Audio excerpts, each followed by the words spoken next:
PechoPak Chicken House is a restaurant that has recently opened in Mandaue, Cebu, and it's bringing the taste of Bacolod's famous Chicken Inasal to the city. The restaurant is part of the MO2 Entertainment Complex and is located near the University of Cebu Medical Center, UCMed. It's known for its grilled food and offers a diverse selection that extends beyond just chicken.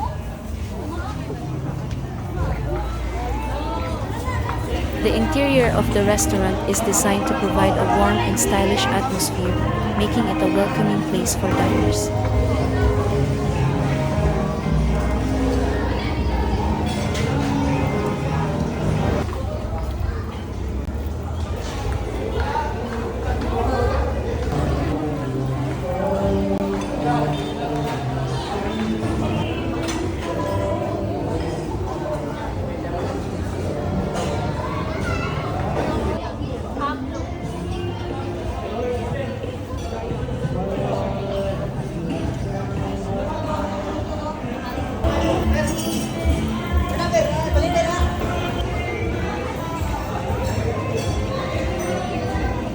If you're in Mandaue and looking for a taste of home-style grilled chicken, PechoPak Chicken House could be a great spot to check out.